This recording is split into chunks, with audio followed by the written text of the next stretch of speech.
სოფელ ქვედა საქარას საჯარო სკოლაში 2 წლის წინ დაწყებული სკანდალი გრძელდება. სკოლიდან დათხოვნილი შრომის პედაგოგი სასამართლოში ჩივის და სამსახურში აღდგენას ითხოვს, რასაც პედაგოგები კატეგორიულად ეწინააღმდეგებიან. ჭიჭინაძის მოხსნამდე ვითარებამ პიკს მაშინ მიაღწია, როცა ნასვამი შრომის მასწავლებელი მუსიკის პედაგოგს ნაჯახით დაედევნა და მოკვლას უპირებდა.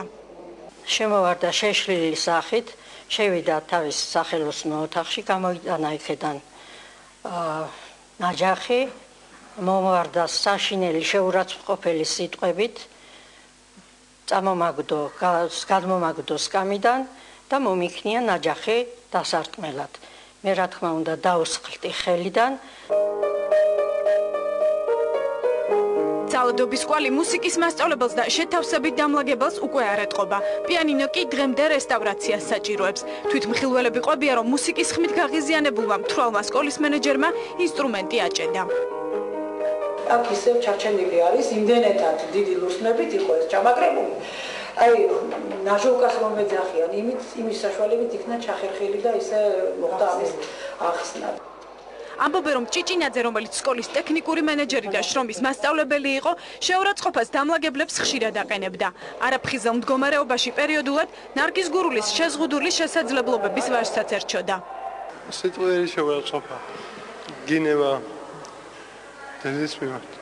ხშირად რამდენი ათრევა იმდენჯერ. მოგროვილი ნაგავი გადასაყრელი ქონა, კრავდა წიღს, გადააგდებდა, მოარიალებდა, თქვენ დორნიკებო, თქვენ სამყოფელი აქ არ არის, თქვენ იყო ტუალეტებში, აქ რა გინდა თქვენ, ისეთ სიტყვებით მამართავდა ხოლმე.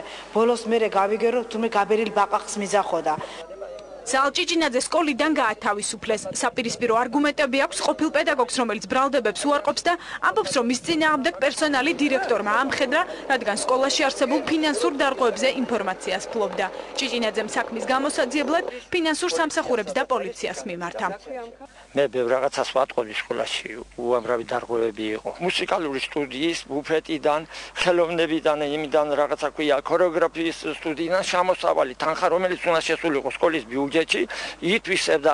ზესტაფონის რაიონის რესურს ცენტრმა სკოლაში განსაკუთრებულ დარღვევებს ვერ მიაგნო. დირექტორი კი განმარტავს, რომ ჭიჭინაძის მოსახსნელად ბევრი მიზეზი ჰქონდა. ბოლო 2 წლის განმავლობაში საერთოდ შეიცვალა როგორც პიროვნება, ძალიან გამწვავებული სიტუაცია შექმნა თავის გარშემო როგორც სოფელში, ისევე სკოლაში. სამეურვეო საბჭომ ჩემგან მოითხოვა მისი სამსახურიდან დათხოვნა. მაგ რაიმე მიკერძოებას არ რაიმე პირად ინტერესს ნამდვილად არ აქვს ადგილი. მასში არ ჩარეულა საგანმანათლებლო რესურს ცენტრი, რამდენადაც ეს ჩვენი კომპეტენციის ფარგლებს ცილდება. ეს ფოტოები სკოლის თანამშრომლებმა ზალ ჭიჭინაძეს ერთ-ერთი სკანდალის შემდეგ გადაუღეს. სკოლაში მოწყობილი დებოშის შემდეგ ნასვამი გარეთ გავიდა და მინდორში ნებივრობდა. საქმეზე გამოძიება დაწყებულია.